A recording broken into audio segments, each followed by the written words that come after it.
Hello friends, welcome back to our channel explainer angel. Friends, आज मैं इस ड्रामे के पार्ट 2 का एक्सप्लेनेशन करने वाली हूँ। अगर आपने अभी तक इसके पिछले पार्ट्स को नहीं देखा तो जल्दी से जाएं उस पार्ट को देखें, फिर इस पार्ट को शुरू करें जिससे कि कहानी आपको आसानी से समझ में आ सके। तो चलिए बिना देर किए आपको लेकर चलते हैं एक्सप्लेनेशन की तरफ। तब तक आप चैनल को सब्सक्राइब कर बेल आइकन को प्रेस कर लें जिससे कि आपको ऐसे शानदार कहानियां टाइम से मिलती रहें। कहानी वहाँ से शुरू होती है जहाँ से पार्ट 1 का एंड हुआ था।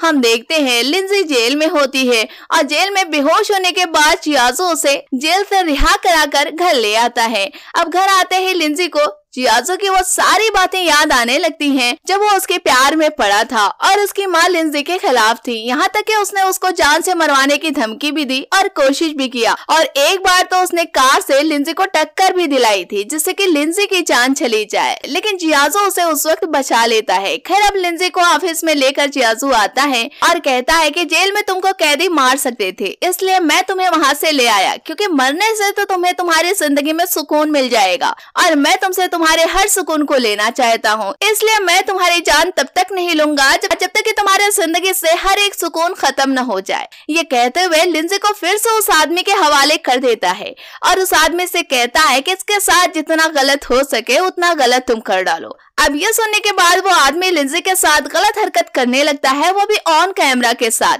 और जियाजो लिंजी को एंजॉय करो ऐसा बोलकर यहाँ से चला जाता है।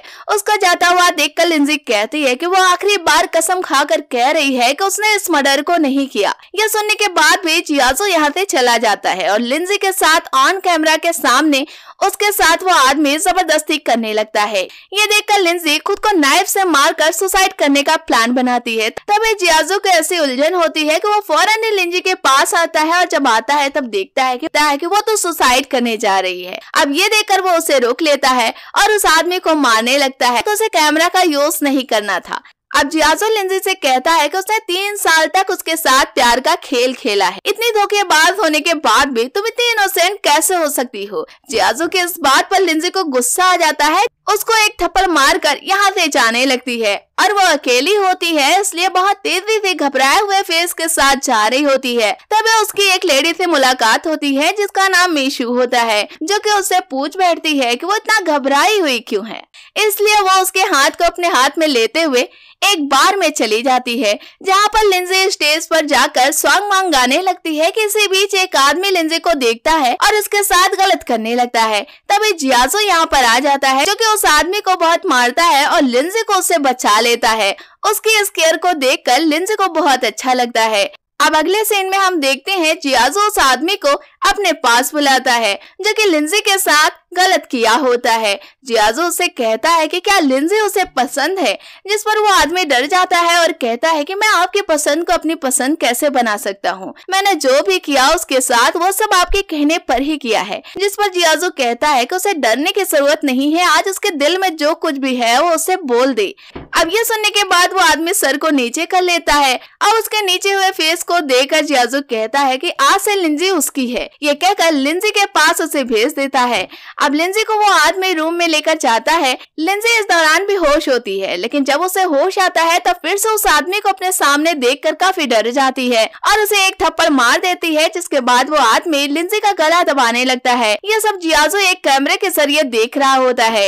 ये सब देख के उसे काफी तकलीफ हो रही होती है, लेकिन वो उसे रोकने नहीं आता। तभी यहाँ पर लू आ जाता है जो कि लिंजी को उससे बचा लेता है। लू कौन है अभी इस बात का हमें पता नहीं चल सका है, लेकिन उसका ये कहना होता है कि अब वो आ गया है, लिंजी के साथ कुछ भी गलत नहीं होगा। अब वो लिंजी को गोद में लेकर बाहर निकलता है कि तभी जियाजो से उसकी मुलाकात गेट पर ही हो जाती है। ये देखकर लू कहता है कि वो कैसा इंसान है जो कि अपने मंगेतर के साथ इतना बुरा कर रहा है। जियाजो को एक दिन इसकी सजा जरूर मिलेगी। तभी लिंजी बोल पड़ती है कि जियाजो उसे काफी वक्त से टॉर्चर कर रहा है, जिस पर जियाजो कहता है कि तुमने मेरी बहन को मार डाला तो क्या मैं तुम्हें गोद में लेकर चलता फिरूं इसकी तरह, तुमने तो मेरी लाइफ को बर्बाद किया ही और मेरी फैमिली को भी बर्बाद कर डाला।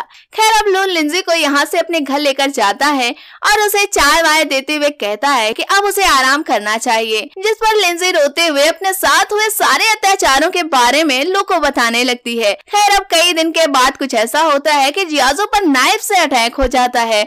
उस वक्त लिंजी उसके साथ होती है, जो कि फौरन ही एम्बुलेंस बुलाकर उसे हॉस्पिटल लेकर जाती है, जहाँ पर जियाजू भी होश होता है। लेकिन ख्वाब में ही वो सोच रहा होता है कि लिंजी उसके पास आई है, लेकिन यह बताने के लिए कि वो लू से शादी करेगी, जिस पर जियाजू ख्वाब में ही चीखने लगता है और कहता है कि वो किसी के साथ शादी ना करे क्योंकि वो सिर्फ उसकी है। तभी उसकी आंख खुल जाती है और सामने अपने वो लिंजी को पाता है। ये देखकर फौरन उसे हक करता है, फिर किस करने लगता है। अब ऐसे ही दोनों बेड पर होते हैं कि तभी जियाजू की माँ यहाँ पर आ जाती है, जो कि लिंजी को यहाँ पर देखकर बहुत गुस्सा करती है और उसे एक थप्पड़ भी मार देती है। कहती है कि तुमने मेरी बेटी को मार दिया, अब क्या बेटे को भी मारने का प्लान है। ये सब सुनते हुए जियाजू इतना डर जाता है कि फौरन ही लिंजी को खुद से दूर कर देता है। और जियाजू की माँ अपने साथ लोई को लाए होती हैं और कहती है कि अगले महीने तुम्हारी इसी के साथ एंगेजमेंट है। अगर तुम इससे शादी के लिए इनकार करोगे तो हमारा माँ बेटे का रिश्ता हमेशा के लिए खत्म हो जाएगा, इसलिए तुम अभी के अभी लिंजी से अपने सारे रिश्ते को खत्म कर दो। ये सब लिंजी यहाँ पर खड़ी सुन रही होती है और जियाजू अपने माँ के इस फैसले से राजी होता है और लोई से एंगेजमेंट करने के लिए रेडी हो जाता है। ये बात सुनते ही लिंजी यहाँ से चली जाती है। अब ये सब होने के बाद जियाजू की माँ अपने घर पर जाती हैं, जहाँ पर वो अपने लोगों से कहती है कि वो लिंजी का मर्डर कर दे, जिसके बाद उनका बदला भी पूरा हो जाएगा और उनका बेटा भी उसकी तरफ जाने से बच जाएगा। अब ये सुनने के बाद वो लोग लिंजी को किडनैप कर लेते हैं और उसको मारने का प्लान बना रहे होते हैं। तभी यहाँ पर लू आ जाता है क्योंकि लिंजी ने उसे कॉल के जरिए बताया था। अब लू लिंजी को यहाँ से बचाकर हॉस्पिटल लेकर जाता है, जहाँ पर डॉक्टर उसका थोड़ा टेस्ट करते हैं और बताते हैं कि लिंजी प्रेग्नेंट है। अब ये न्यूज हॉस्पिटल में मौजूद जियाजू को भी पता चल जाती है, जिस वजह से वो लिंजी को जाते वक्त कांग्रेचुलेशन कहता है। खैर लिंजी और लू उसकी बातों को इग्नोर करते हुए हॉस्पिटल से चले जाते हैं। लू कहता है कि लिंजी यहाँ पर सेफ नहीं है, उसे बाहर चले जाना चाहिए, लेकिन लिंजी इस बात पर एग्री नहीं होती। अब लिंजी उस रिपोर्ट को लेकर देखने लगती है और उसे कुछ भी समझ में नहीं आ रहा होता कि उसके साथ ये क्या हो गया है। खैर तभी यहाँ पर जियाजू आ जाता है, जो कि उसे हजारों सवाल करने लगता है। अब उसके इस सवाल का सुनकर लिंजी कहती है कि उससे तो कोई सवाल ही नहीं करना चाहिए, क्योंकि वो तो उसकी लाइफ से काफी दूर हो गई है और आंटी ने आज सारा कुछ क्लियर कर भी दिया है। उसकी इस बात को सुनकर जियाजू उसे देखने लगता है और यहीं पर इस पार्ट का एंड हो जाता है। अब अगले पार्ट में हमें इसके आगे की कहानी का पता चलेगा, जो कि जल्द ही हमारे इसी चैनल पर अपलोड किया जाएगा। इसलिए आप चैनल को सब्सक्राइब करके रखें, बेल आइकन को भी प्रेस करके रखें, जिससे कि वीडियो अपलोड होते ही सबसे पहले आपके पास पहुंचे। फ्रेंड्स ये कहानी आपको कैसी लगी हमें कमेंट बॉक्स में जरूर बताएं। वीडियो को लाइक करें, शेयर करें। मिलते हैं आपसे नेक्स्ट वीडियो में, तब तक के लिए टेक केयर। फ्रेंड्स ये कहानी आपको कैसी लगी हमें कमेंट बॉक्स में जरूर बताएं। वीडियो को लाइक करें, शेयर करें। मिलते हैं आपसे नेक्स्ट वीडियो में, तब तक के लिए टेक केयर।